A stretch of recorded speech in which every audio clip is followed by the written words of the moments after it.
अगर आप यूकेवीआई इंटरव्यू को लेके कंसर्न हैं, तो मैं आपको एक टिप बताता हूँ जिससे आपका ओवरऑल जो एक इम्पैक्ट है या आपका सक्सेस रेट है, काफ़ी बेहतर हो सकता है। लेकिन जब आपकी इंटरव्यू की कॉल आती है, तो वो इस वजह से आती है कि एम्बेसी को आपके ऊपर कुछ डाउट्स हैं, ठीक है? कुछ लोगों के ऊपर उनको डाउट्स नहीं हैं, उनको वो स्ट्रेट फॉरवर्ड वीज़ा इश्यू कर देंगे। वो कहीं पे उनको डाउट होगा तो वो कहेंगे चलें स्टूडेंट को बुलवा लें, इसका इंटरव्यू करके हम देख लेते हैं। पर्पज़ क्या होता है आपकी जेन्युइननेस कन्फर्म करना। तो जब आप इंटरव्यू में बैठते हैं, हमने ये बात बार-बार सुनी है, first impression is the last impression. तो जब आप इंटरव्यू के अंदर बैठते हैं, जो आपका फर्स्ट इंप्रेशन है ना, वो बहुत ज़्यादा इम्पोर्टेंट है। तो अमूमन जो पहला क्वेश्चन स्टूडेंट से होता है, वो ये होता है कि इंट्रोड्यूस योरसेल्फ, अपने बारे में कुछ बताएँ। अब स्टूडेंट क्या करते हैं, वो बताते हैं my name is Atif Zikria, I did MBA from commerce university Lahore, I belong to बिहाड़ी पाकिस्तान या Punjab Pakistan and I belong to a rural background. 3, 4, 5 चीज़ें वो बताते हैं, कुछ यूनिवर्सिटी की बताते हैं, कुछ अपनी परसेंटेजेस बताते हैं, दैट्स इट।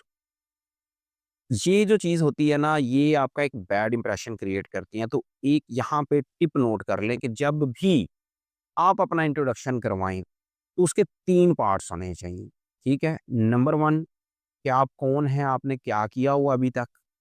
नंबर 2 पास्ट में आपके एक्सपीरियंसेस क्या रहे हैं? उसमें ख़ास तौर पे आपने ये बताना है कि एज़ ए पर्सन आपने किन सोशल एक्टिविटीज़ के अंदर, किन एक्स्ट्रा करिकुलम एक्टिविटीज़ के अंदर, इन और किन को करिकुलम एक्टिविटीज़ के अंदर पार्टिसिपेशन की है।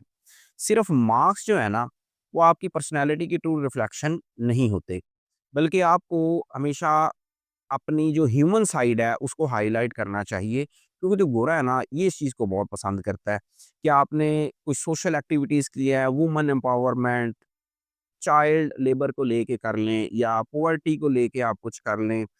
अ, माइट बी कोई डिज़ीज़ से रिलेटेड आपने अवेयरनेस सेशन दिया है, कुछ रूल ऑफ लॉ से रिलेटेड आपने कुछ अवेयरनेस क्रिएट की है, तो ये आपकी ह्यूमन साइड शो होती है।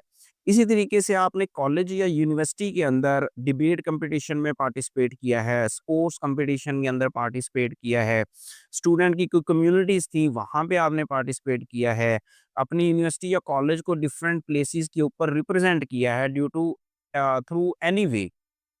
ये आपकी जो करिकुलम और एक्स्ट्रा करिकुलम एक्टिविटीज़ है, ये आपकी प्रोफ़ाइल में बहुत ज़्यादा वेटेज क्रिएट करती हैं।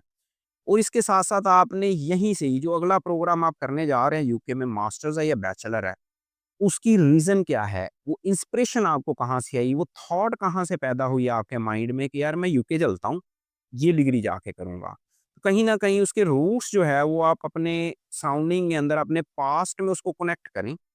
कि ये कुछ रीज़न्स थी, मैं फॉर एग्ज़ाम्पल लॉ करने जा रहा हूँ, तो मेरे कोई अंकल हैं, वो पहले लॉयर हैं, या मैंने कोई मूवमेंट देखी, लॉयर्स मूवमेंट देखी, वहाँ पे मैंने कुछ अंडरस्टैंडिंग डेवलप हुई, मैंने रूल ऑफ लॉ के बारे में सोचना शुरू किया।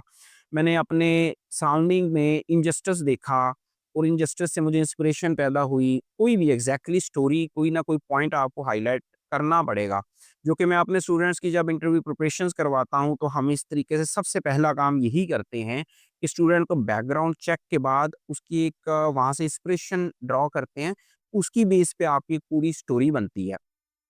फिर यहीं से चीज़ें आपने कनेक्ट कर देनी है कि इस वजह से फिर मैंने यूके सोचा, क्योंकि मुझे लगता है कि यूके मुझे वो एनवायरनमेंट प्रोवाइड करने वाला है, वो मुझे लर्निंग प्रोवाइड करने वाला है, वो प्रैक्टिकल एक्सपीरियंस प्रोवाइड करने वाला है, जिसको सीख के मैं कल-कल वापस अपने कंट्री में आऊँगा ना, तो मेरी एक स्ट्रॉन्ग फाउंडेशन बेस बन चुकी होगी।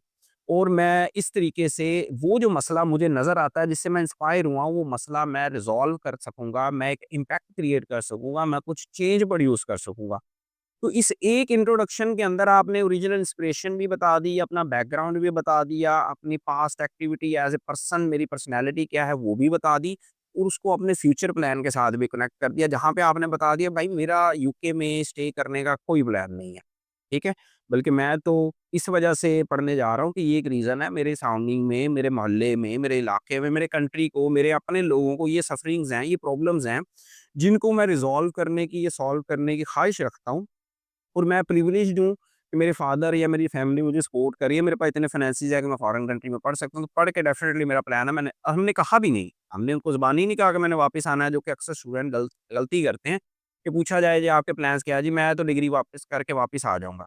तो आप डायरेक्टली बता भी नहीं लेकिन इनडायरेक्टली शो करवा रहे हैं कि मेरी ट्रू इंस्पिरेशंस कुछ और हैं, यानी जेन्युइन स्टडीज़ हैं और वो स्टडीज़ इसलिए हैं कि मैं एक प्रॉब्लम को रिज़ॉल्व करना चाह रहा हूँ। तो इस तरीके से आप अपना एक कंप्रिहेंसिव इंट्रोडक्शन क्रिएट करते हैं जो कि एक आपकी स्ट्रॉन्ग फाउंडेशन बना देता है इंटरव्यू के अंदर ही।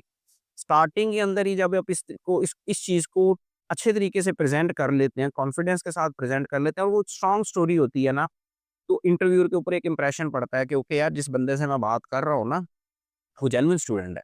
क्योंकि उसके पास भी बेबहा टाइम नहीं है कि वो आपको वेस्ट करता रहे आपके ऊपर 2 घंटे का लाज़मी है कि वो 1.5 घंटे का इंटरव्यू ले। अगर उसको आप जेन्युइन स्टूडेंट फ़ील होते हैं 2-4 क्वेश्चन 5 क्वेश्चन्स के साथ ही, तो हो सकता है वो आपका इंटरव्यू 10 मिनट के ऊपर ही स्टॉप हो जाए। हो सकता है 5 मिनट्स के अंदर ही क्लियर हो जाए।